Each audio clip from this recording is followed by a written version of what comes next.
I'll tell you a story about yesterday where I was invited to a party. It was a retirement party for one of my father's colleagues. So I went there. I only knew one family there, right? So I greeted them the first thing, and afterwards, there were many people that I did not know. It was the first time meeting them. So I had to stand my ground as a respected officer's son, right? There's some level of status to my father. So, despite that, what I wanted to point out after this is I talked to everyone, every elderly, no, not elderly, every parent present there, all the kids at my table. Like there was a table for, uncles, there was a table for aunties, and there was a table where all the kids were sitting, right? Like a circular thing. It went really well. It was fun. And I realized this, that because I worked so hard on my social skills, on my looks, on my confidence, every single aspect of my life, I do work on that every day. And that has led me to being this social guy that can interact with everyone, that can say things without feeling anxious, insecure, just all of these things, you know. I wasn't always like this. There was time in my life where I I would be just straight up, I would just faint if I were to talk to so many people, because I was such underconfident, under appreciated, ungrateful, just a low life that could never never do amazing things. I had no hope, no optimism for my future. So I had to change things.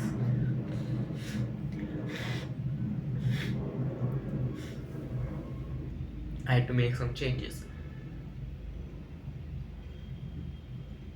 And because of them, now I can talk to anyone, any random person on the street, any family gathering, any friendly occasion. My point is that you can improve yourself as well.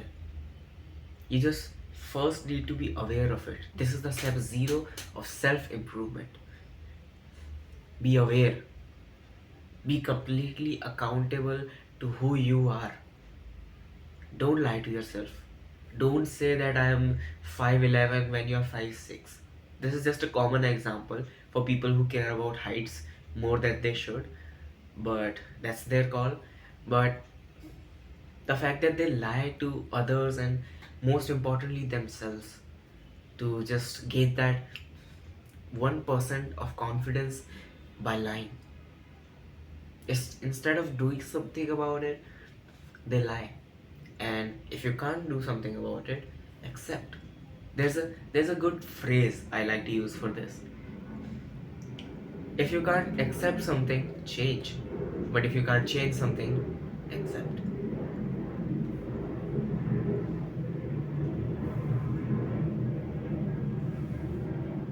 The second or the first step would be to get the knowledge, the read the books, get the hear to the podcast, improve your mental, physical, social, financial, all sorts of aspects of your life. You can't carry one up while leaving the other down. No. In your life, everything is correlated, from your parents to your finances to your childhood to your habits to your friends, family, relatives, anything, all of it. It's all interrelated and correlated some way or the other. You just have to look at all of it, not together. You can take it step by step, right? First, I learned about physical health. I'm fat and I need to improve my health, my looks, and my this and that. So what do I need to do? I need to go to the gym because it is the, it's very highly popular actually, and very easy in a state of unhealthy body, because running takes endurance and long term thing. But if you just run like this much, it's very hard for your uh, ungrateful mind. Sorry, sorry for such harsh words, but most of us are ungrateful by default, by nature, and we can't appreciate the fact that we even ran this much. So until we run a whole round, we don't even count it as a workout, right? That's the wrong kind of mindset if you want growth in your life. Uh, I think most people do know that by now, because so much information on reels, on YouTube, etc. And the point is, improve good habits, reduce bad habits, and what are good, what are bad, you only know them by the step one, that is gain knowledge, right? And the step two is to apply that knowledge. And trust me, there are a million part of step two, but the crux of it is get to take action. That's it. There's nothing more to it, there's nothing less to it. Take action. Yeah, that was pretty much it. Despite the fact that I had almost an awful day, the first half of yesterday, I don't know if I should say this, but I don't know if I should say personal things someone pointed out that I shouldn't. But I try to do something good, I try to make amends with someone, you know, that let's forget what happened, and not in a dating girlfriend situation, uh, just remove that from your mind.